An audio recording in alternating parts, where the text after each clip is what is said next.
Welcome to the first. You have a story.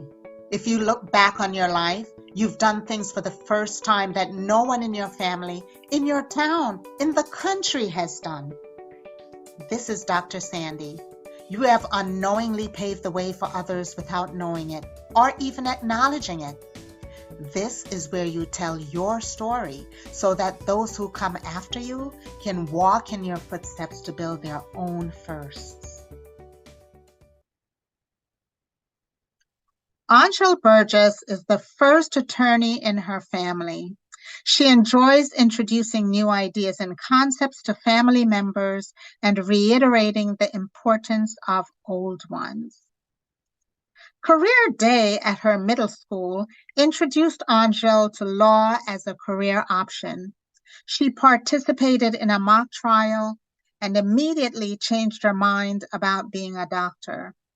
She's now a Social Security disability lawyer with her own firm, Burgess and Christensen, and helps people with their disability claims and navigating the Social Security process.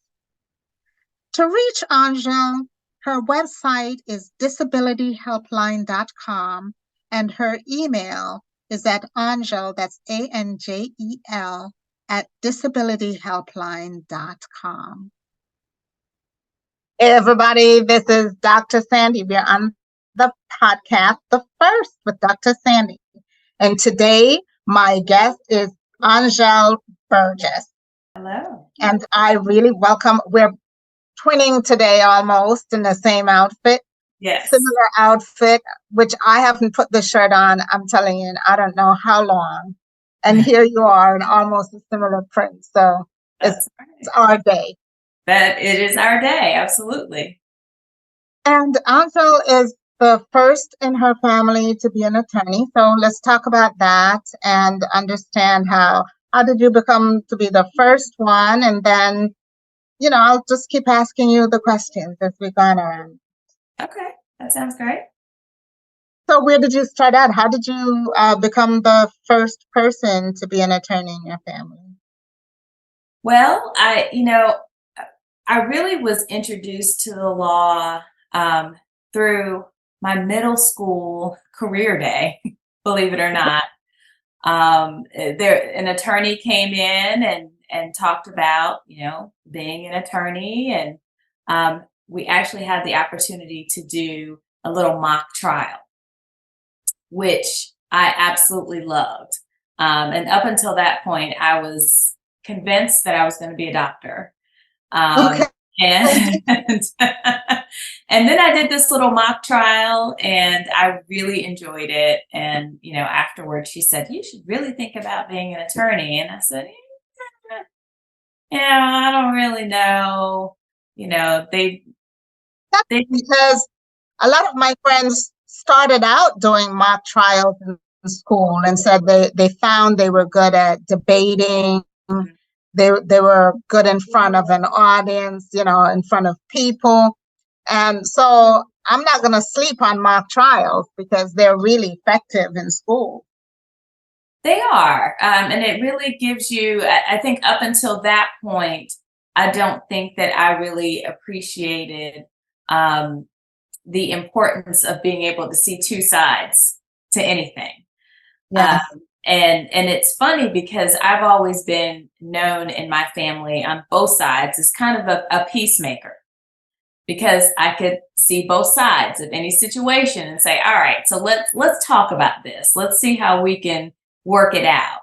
And so I did not know at that point in time, not until much later actually, that the law was my calling, that's what I was meant to do. So what kind of law do you practice, Anjel? So I practice Social Security disability law, which means that I help adults and children that need to get Social Security disability benefits. So those benefits provide people with monthly check, so financial support, health insurance, so that their needs are met. And so it's a field that I absolutely love, working with people, being able to help people. And I've been doing it now for 12 or so years. Okay, so let me ask you this, and this is my stupidity, I guess, or lack of knowledge. Okay. So I thought you just filled out the forms and what part do you come in after they've been denied a claim, or do you help them file to get the claim? Like, where do you come in? So I come in at any part of the process, whether it's you need to file a claim. Some of my clients have already been denied, and some of my clients, have a hearing coming up shortly and they need representation. So at any point in the process, I step in to help my clients to get approved for benefits. It's a long process for most people. It's a very confusing process.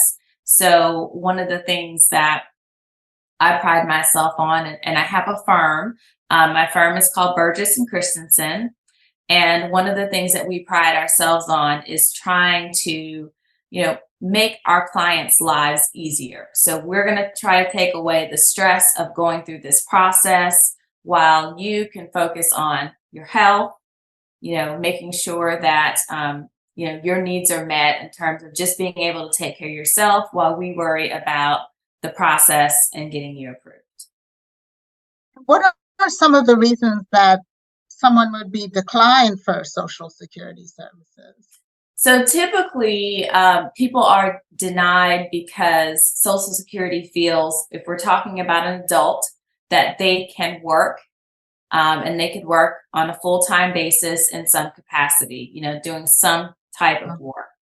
And so that's typically what you have to prove, is that you are not able, because of your conditions and the symptoms that you experience, that you're not able to do full-time work. And for a child, we have to prove that the child's symptoms are so severe that they impact the child's functioning in an age appropriate way. And that child requires a lot of support in order to be able to just function. So typically for children's cases, Social Security will say, yes, we see that you have conditions. We know that your conditions affect you, but we don't think that it is severe enough to prevent you from functioning as a child your age should. And how long can one of these cases take? Because if you're sick and you're really in need, yes, how long does a case take? So the average case takes about 1.5 to 2 years. That's a long time. Very long time. I mean, if you can imagine, working and either having some sort of traumatic accident or having a chronic illness, and you tried to hold on to your job for as long as you could, and your symptoms keep getting worse, and then you're no longer able to work. Now you have no money coming in. A lot of times people lose their health insurance. So how do you get better if you don't have the support and you've got to wait, 1.5 or 2 years? So it's a really stressful experience for most people. If they don't have family or friends to support them, then they could end up homeless. Sometimes, unfortunately, people succumb to their conditions and they pass away while they're waiting for benefits to be approved. I was just reading yesterday. I think I even put up a post because I was so appalled. I was in Cleveland last week, and there's a big sign about save our maternity wards. Mm. There should be a big sign like save our Social Security. Yes. Because if, like you just said, the story you told, if you're sick, you could die waiting on your Social Security to come through. Absolutely. Just like these mothers are dying because they're not getting maternity care and their babies are dying. And I was saying to my husband, I'm a bit confused about this whole political concept, because on one hand, they're passing laws to make sure you have a baby, anti-abortion. And then on the other hand, once the baby's born, they're not doing anything. They're taking away all the services, so it dies quickly. So Why do you go through that whole process to not get the health care for your child to pass? And so why, I could see if I'm sure some of these are probably undocumented workers that might be looking for Social Security, and I could understand that. But if you have a legitimate reason, it should not take that long. And the other interesting thing about it with Social Security as it relates to disability is that there are two programs. One is called SSI, and that's more of a need-based program. Okay. So we're paying taxes and we're funding SSI. And the other program is the Social Security Disability Insurance Benefits Program. So that's the program that's known as like the workers program. And so as individuals, when we are working, so if we're employed, we're paying FICA taxes, right? We don't have a choice. We have to pay our FICA taxes. Well, part of the money that we're spending or paying FICA taxes is funding retirement, funding disability. So it is literally an insurance program. So you pay into it as a worker. And then in the event that you become disabled, you would think, just like having car insurance, that you can just file your claim and then get your money. And unfortunately, with this process, it is not that easy. Even though you have paid into it, you could have paid into it for 30 or 40 years. You still have to go through the process and prove that you're disabled and unable to work. And it is often still a very long and difficult process. I had no idea. I was just looking at my Social Security statement yesterday, because that age is coming up where they tell you have to file a certain period of time and the whole thing.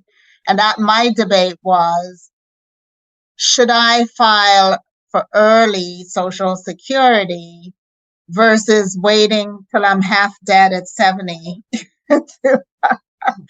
to get my Social Security? So I'm doing the cost analysis. Yes. What's my break even? And my cousin, who just retired from Social Security, said, take your money now and run. Well, it is one of those things that you have to weigh, because if you retire, if you take your early retirement, of course, you're paying a penalty. So you're not getting the full retirement amount that you would get if you waited until you're of full retirement age. The flip side to that is we just don't know, right? So trying to wait it out until full retirement age, we may or may not see that age. So there are a lot of things to consider, and I'm glad that you mentioned that you were doing that cost benefit analysis, because it is important to do, instead of just saying, oh, let me go ahead and retire early. Everything is more expensive. There's inflation. It costs more to eat. It costs more to get gas, to do everything. And so, all of those things are important to take into account when you're making a big decision like that. But I still will need a job, even if I wait till 70, because I live in New York City. Oh my goodness. 30 is not really going to, it might put a little dent in your lifestyle, but it's not going to cover the cost of living in New York City, unless I eat cat food or, some other delicious thing. But yeah, it's important that people understand that you're even there. Until you mentioned that, I didn't know there was a lawyer for that, or an entire area. There is. And one of the great things that Social Security does is, because this is disability and people are presumably not able to work, the way that we are paid as attorneys is different than the way that your typical attorney is paid. So your typical attorney, you call them, you say, I have this issue, I need some help with, I want to hire you. And they will say, okay, great. So there will be a $5,000 retainer, $10,000, whatever the retainer amount is. There's going to be a retainer that you have to pay, and then you'll have to pay an hourly rate for legal services. And so Social Security, they make the rules. and they make the rules for attorneys. And so we have to work on a contingency basis, which means there is no retainer. We're not allowed to charge a retainer to our clients. But Social Security says if you want to represent clients, then you are going to have to basically have some skin in the game. You're going to have to assume, the risk of taking on this case, because the only way that you'll get paid is if you win for your client. Number one, you have to win for your client, and your client has to be entitled to what they call back pay or past due benefits. And so getting through the process, like I said, is typically long. So most people are entitled to some past due benefits. And so Social Security pays attorneys, such as myself, out of our clients' back pay or past due benefits.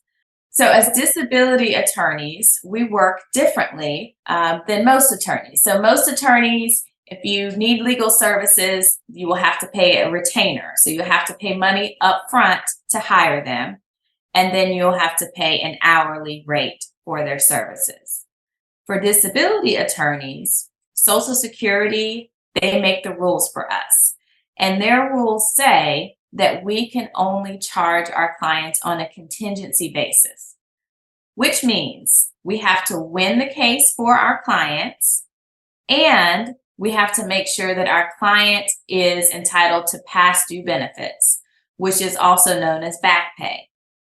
So if both of those conditions are met, then our attorney's fees come out of our client's back pay. And the fees are 25% of their back pay, but they are capped at $7,200.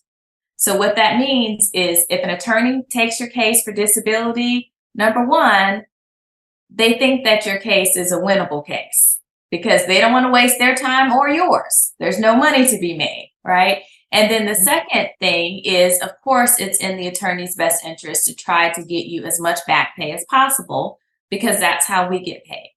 So I look at the system in that regard as a win-win. It is a win for the client because you don't have to worry about somebody taking a case and racking up fees. Kind of one of the stereotypes of attorneys, right, is that we take everybody's money, but we can't do that. The system doesn't work that way for disability. So if an attorney's taking your case, they are investing the time and effort and energy into winning your case. So it's a win-win, to have an attorney, to make sure that you hire someone that knows the rules and regulations and can prepare you on what to expect from the process.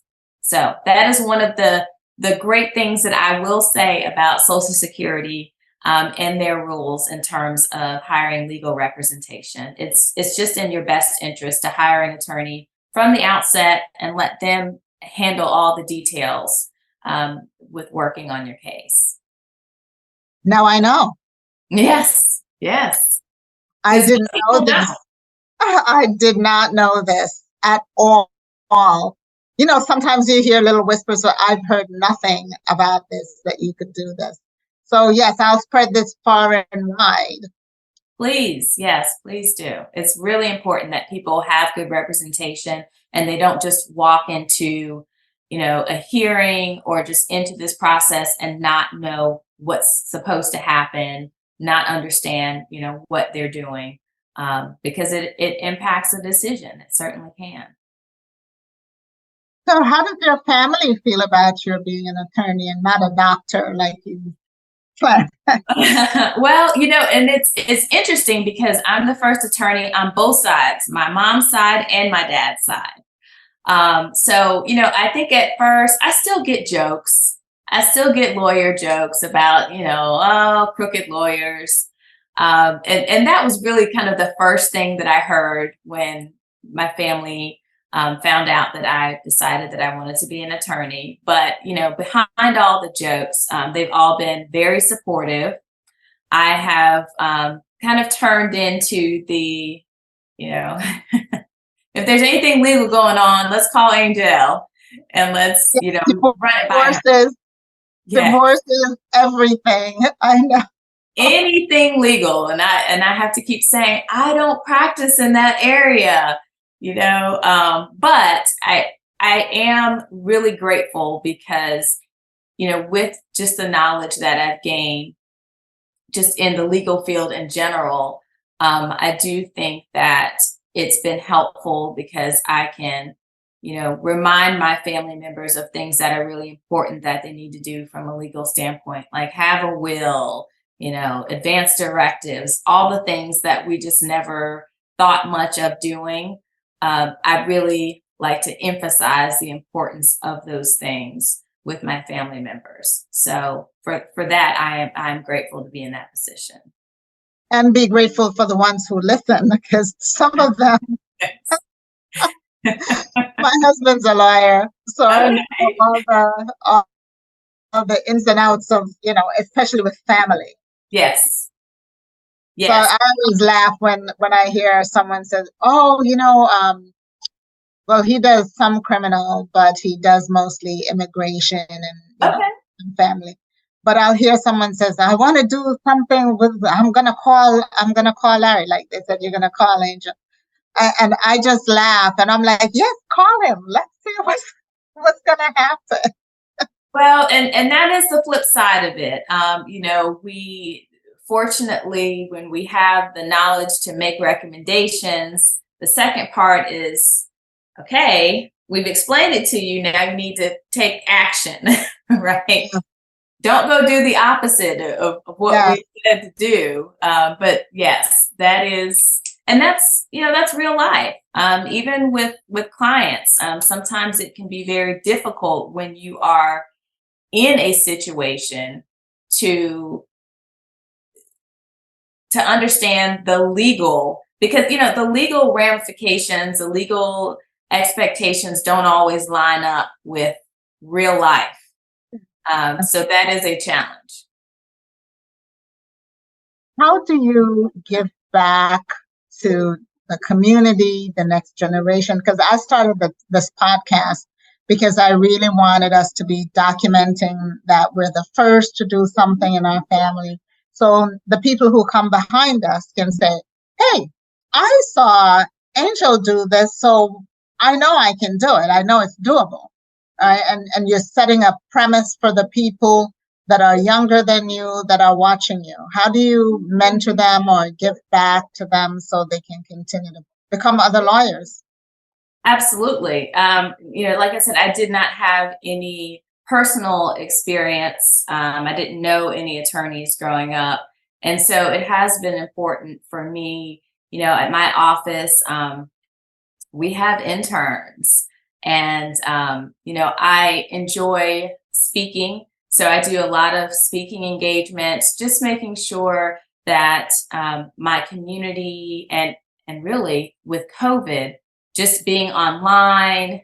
I have a podcast called The Disability, where we talk about things that are related to disability. So not necessarily just, okay, I need to file for disability, but I have other experts in other fields come in and talk about things that are important to people that have disabilities or have family members with disabilities. So we may talk about things like, have a jobs expert, a vocational expert come in and talk about working with disability. I have attorneys with other practices, other areas of the law that may be related to disability come in and talk about things that people may not know. A therapist that talks about mental health and the importance of, therapy and counseling. So that's one of my biggest ways of trying to reach as many people as possible, is through my podcast and inviting guests to share their expertise with the audience so they know. And then I'm involved in several boards, nonprofit organizations. So just trying to help out in the community in any way that I can.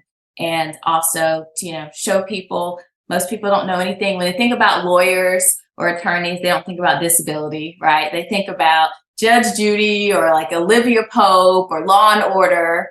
And so while it may not be as exciting as some of those areas, criminal is always very intriguing to a lot of people. But I think it's important to show that there are other areas of the law where you can make just as big of an impact in someone's life, but it's just not quite as glamorous. Who inspired you to become a lawyer? Besides your mock trial class, is there any one person you look at and go, I want to be like that person? Well, yes, I have several people in my life, and fortunately, that have inspired me, not as it relates to law, but I mean, my parents were just phenomenal examples of, being dedicated to something and, giving it your all, integrity and work ethic. So once I figured out that I really wanted to help people, just watching my parents, very well respected with their jobs and just always treating everyone with respect, no matter who you are, no matter, whether you answer the phone at a big corporation or whether you're mopping the floors, it doesn't matter. Everybody you treat with respect. Everybody is deserving of that. And I think that they have just always instilled those values with me, and that, I want to help people, but I also want people to feel valued, no matter what their situation is. So what's your next, Anjel? What are you doing or aspire to do as the next level of being a lawyer? So for me, my next is expanding my practice. So my home base is in Georgia, right outside of Atlanta. We're in Marietta, Georgia. But the beauty of Social Security disability is that it's based on federal law.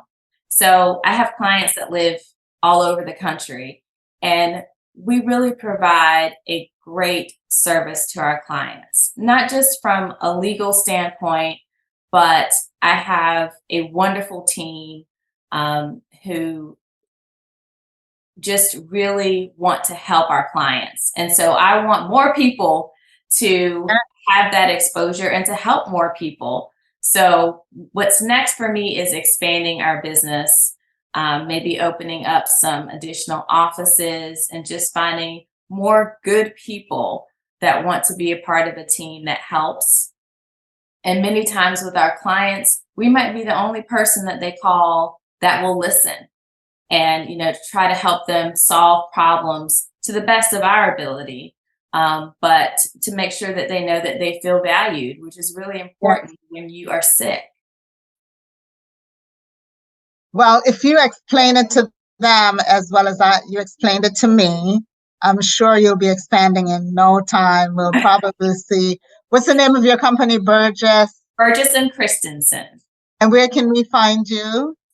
So you can find me pretty much everywhere. On the web, we do have a website. Our website is www.disabilityhelpline.com. We are on Facebook. We are on Instagram under Burgess and Christensen. And the podcast is on pretty much Spotify, Apple Music, all the podcast formats. It's a video and audio. So YouTube, Burgess and Christensen, you can see the podcast episodes there. And then you can also listen to them anywhere that you would listen to a podcast. And again, that's the disability, and it's TEA on the end. So we're sharing all the things related to disability with our audience. Thank you. Thank you so much for coming on. This was educational, to say the least, for me. I really enjoyed learning a new thing. This was something I hadn't even given thought to. Like I said, it was just yesterday I started looking at all my Social Security stuff. And now I know. Now I know there's a lawyer out there that can help me if somebody decides not to give me my money. That's right. Thank you so much for having me. You're more than welcome. You're more than welcome. This is Dr. Sandi. Thank you so much for sharing your journey on The First, where no two stories are alike, even if the circumstances are similar. Let this discussion serve as inspiration for others to show what's possible, and more importantly, to produce seconds and thirds.